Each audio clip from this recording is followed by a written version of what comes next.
Hi friends, welcome to another video. This is going to be another energetic kind of collective reading. We're a bit sideways right now because I didn't want to put my laptop on my lap. I wanted it sitting down, so that's that. Also, before I begin, I just need to acknowledge this out loud. Not everyone on the internet has good intentions. Not everyone on the internet knows how to be respectful and kind. And I am sometimes on the receiving end of that. And it just kind of fills my heart with grief knowing that some people can be so disrespectful and have such a disregard for others' well-being and mental state. Otherwise, if people considered those things, they wouldn't smear or name call or bully or harass or whatever other people. And I find that in life in general, the more visibility that I have, and I think this is universal, the more unwarranted projections you're gonna experience from people. Maybe you're going through something like this at this time. Maybe that's why I'm speaking about it. Maybe someone here is watching and realizing, oh no, I haven't been kind, and I'm repenting or self-reflecting on my actions. I don't mean repenting in a religious way. I just mean taking accountability within your heart for harmful or hurtful behavior. And let's be real, we're all guilty, I think.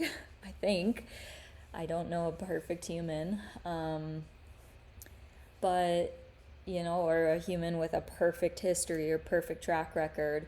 And so I feel a sense of grief, and I also feel a sense of compassion and forgiveness for people who've been cruel to me. And I think I'm kind of understanding.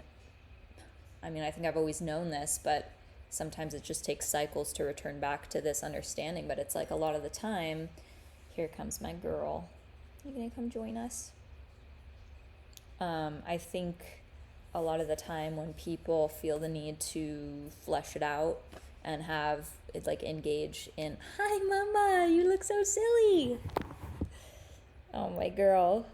Those are my gym socks that I have peeled off, sitting on the floor there, in case you were wondering. Anyway, yeah, I think a big reason why people commonly have ego battles to flesh out their tension, their issues, their disagreements, whatever their opinions. Here she is because they themselves feel insecure or isolated or unmirrored or unseen. And so I want to name that because, like I mentioned, I don't know if I said these exact words, but I've been on the receiving end of a lot of, honestly, just abuse lately from random people who don't even know me online. And it all flooded in at once at one point, and this is something I'll talk more about in the future. But I just wanted to say this now because it's like, on one hand, accountability is necessary, and just because I can have forgiveness and a soft spot and compassion and love in my heart for these people who had a slip up or a moment of cruelty, or even who are chronically abusive, like some family members of mine, that doesn't mean that they get access. That doesn't mean that they are allowed to keep viewing my content when they spew their shit all over it. It's like I don't make myself available or keep myself open towards people who, are disrespectful or harmful once. It's like you don't get a second chance if you come at me with cruelty. That's it. That's where I draw the line. And I think that if God intends for those people to come back around, to make things right or to restore what they stole, which was a bit of peace, a feeling of contentment, then it'll happen. And that love will come back around through another avenue. And this has been a silent heaviness that I've been carrying before approaching sharing online as of the last 3 weeks. So I just wanted to put a name to it, and I hope that if anything, this inspires whoever needs to hear it. It feels good. So I guess that's the first message. And I want to get into a collective reading. Just read the energy. See who here needs to hear what. Even if this finds just one single right person, then that's enough for me. Just getting it out of my heart is enough for me.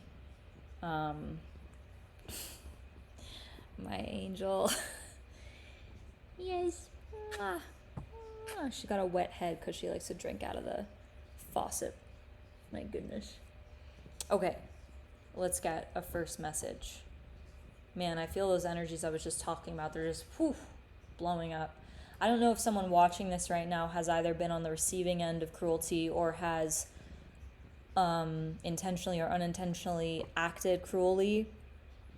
But if that's you, I see you, I feel you, I literally feel you in my body. Okay, there could be something about asking for forgiveness. Maybe someone might ask you for forgiveness, or you might feel compelled to forgive somebody. But forgiveness is not a performance. Forgiveness cannot be forced. Forgiveness is from what I've learned about forgiveness is a state of spaciousness. When the heart is open and free-flowing, instead of clogged and tense and small and contracted, when it's free-flowing and open, forgiveness is a natural byproduct, because an open heart makes room for the reality of all emotions to exist in the context of spaciousness or acceptance or love. All the same, they're all the same energy. And forgiveness has room to flow. It has space to flow from that state. But when the heart is contracted or experiencing grief, that is not the time to ask for forgiveness. And it's not appropriate to expect forgiveness from a grieving person. If a person is grieving your actions, if you feel guilty, if you're carrying guilt, and what you have done leaves a scar or a wrinkle in the heart of that person, asking them for forgiveness, in my opinion, can be very insensitive, because it's not realistic. It's not realistic to ask for or to expect forgiveness from someone who is still grieving an injury caused by you, and vice versa. If someone do not let someone guilt trip you into performing forgiveness for them just because they can't tolerate sitting with their own guilt. Their guilt is not your fucking problem. Their sins, their mistakes are not your burden to carry. You are allowed to walk around aching and grieving and protecting your precious heart. You do not owe people who have harmed you and hurt you performative fake forgiveness. And a lot of the time, people ask for forgiveness because they want to avoid the discomfort of sitting with the crippling reality that they have done something harmful to somebody. That sucks. It sucks to sit with that.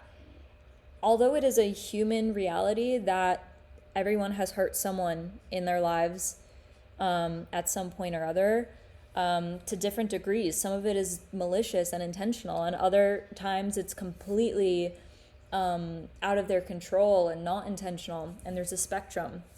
And I think abuse falls on the more unconscious, chronic, repeated, malicious side of things.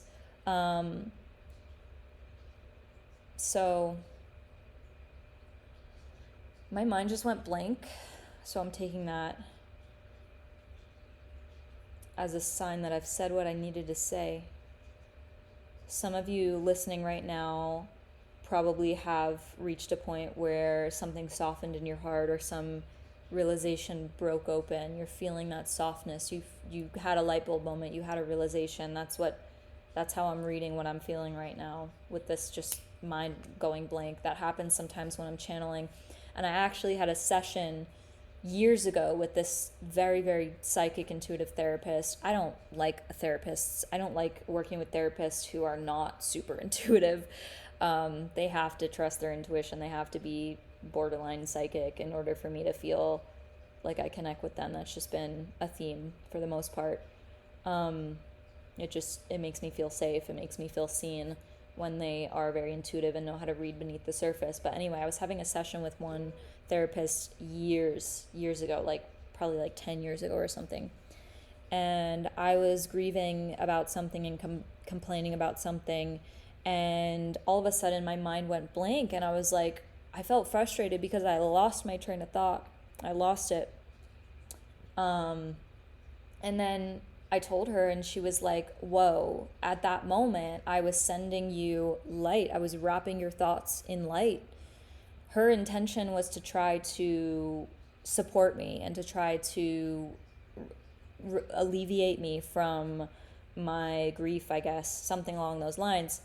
But the impact was actually frustration on my end, because I was experiencing catharsis, being able to express myself and speak freely.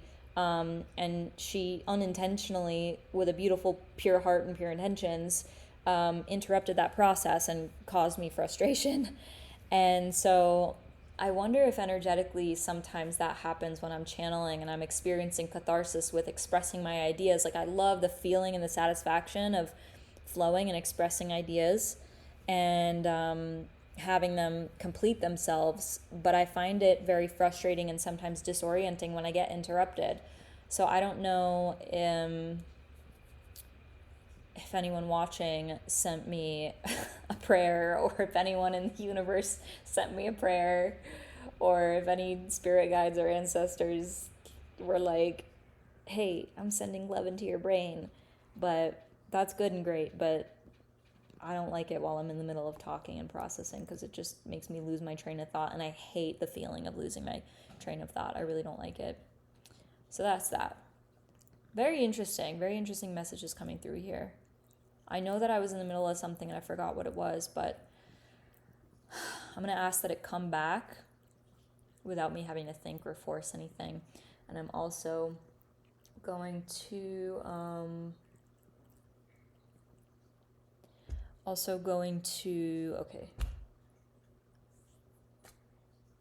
pull some cards to see what messages want to come through. I was just checking the time and seeing that I didn't expose my phone screen on the computer. I think we're good. Okay, messages for whoever's watching. This flew right out. We have the wands, 5, 6, 7, 8 of wands. Huh. You know, the 8 of wands is a card about momentum. Things in your life could be moving quickly, efficiently, succinctly, but there could also be an area of your life just intuiting based off the artwork itself. I mean, look at the woman here. She's resting and seems like she's in a receptive or even like a heavy state. Yeah, this is the 8 of wands. But these cardinals are attached to these branches that are twisting and growing up from the ground where this woman is laying.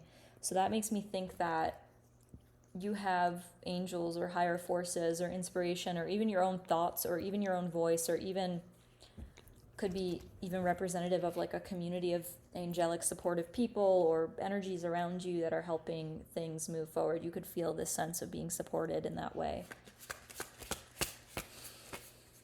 Yes. And then we have the 6 of wands, but that was in reverse. Something about missed recognition, not seeing something.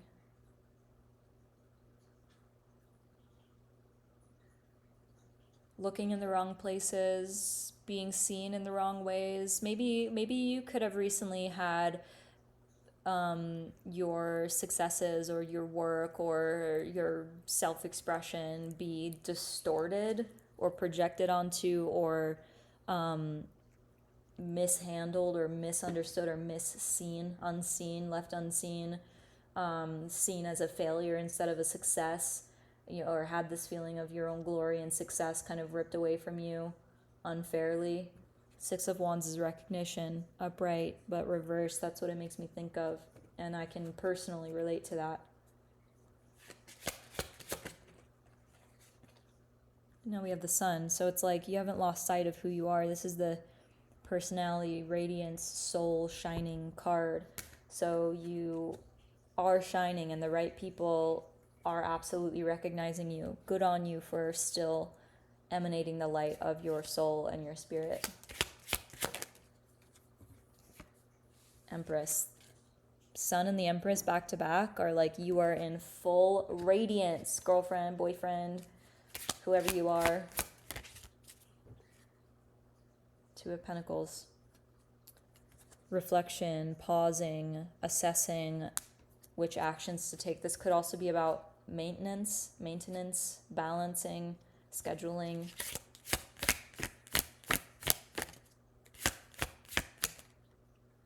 Nine of Swords.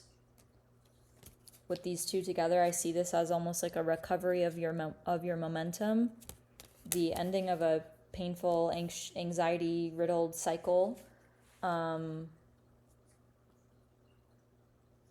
being rebalanced, your mind being rebalanced through tangible actions, through grounding. I feel grief and this choked up feeling seeing those cards come out. I feel like a sock in my stomach kind of energy with those cards coming out. It's like you were like punched in the gut, but things are beginning to restore and balance around that area. Speaking is actually painful. Speaking, yeah, after tuning into that energy, feels like, that's what it feels like.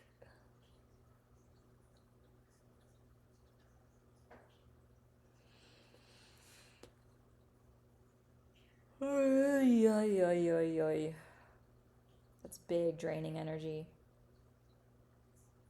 Maybe some of you are drained by something that's not working, or you're having like a corrective foundational resurgence. Does that make any sense to anybody? The foundation of your life may be shifting to accommodate old grief or old patterns or old spirals or loops. It's a very heavy, draining energy.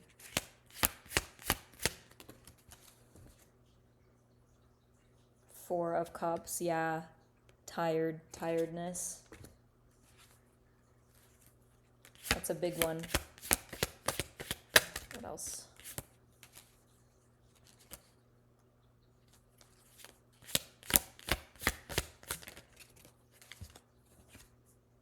Knight of Cups. Well, the waters of your heart and your emotional expression are not shutting down. If you're not already there, they're going to be reopening again soon. Or, yeah, this could just be a reminder to allow your feelings to flow. Just allow it to flow. It's all allowed, the whole spectrum. This too shall pass.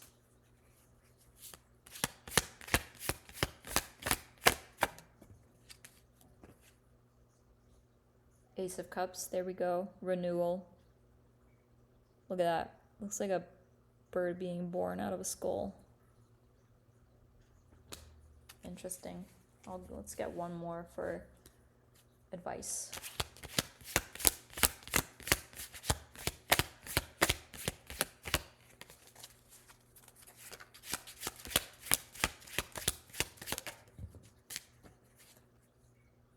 Ten of Wands. Put the burden down. I think it's just acknowledging that there's a lot of energy that's like present right now that maybe has yet to move or be moved, or it's like there's some things that are up that like you can't really fully move by yourself, but they are coming up for a reason to show you what needs to change, perhaps. Hello. Oh my goodness. Oh my goodness. Look at this little angel. This little angel.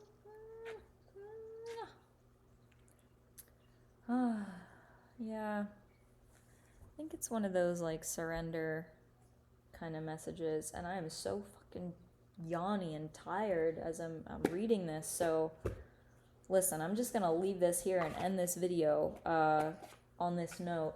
Take care of yourself. Nurture your body, mind, heart, soul.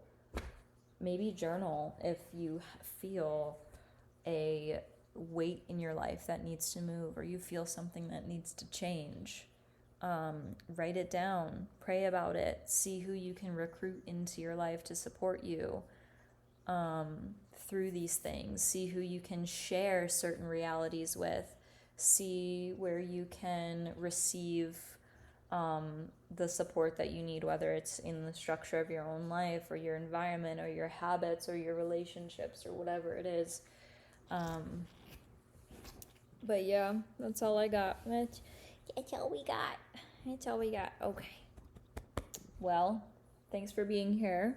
Leave a comment if you resonated with any of this, if it really struck you in the heart, because I'd love to know. But that's it, and I'll see you next time. Bye. But before I go, check the description to learn about where you can find more of my personal offerings. I guess I'll just tell you real briefly what I offer. So every last Thursday of each month, I host an online event called Art and Estrangement. You can click the link excuse me, in the description to see my Eventbrite, to find out more about the events and RSVP for the next one. If you're seeing this around when I'm posting it, the next one's August 27th, 2026, 6:30 p.m. Mountain Standard Time. And I usually post the following month's event within a day or a couple days of whenever the previous one was hosted. It's sliding scale tickets, and yeah, it's just a space where people who have experienced or are contemplating emotional or physical estrangement are welcome to come.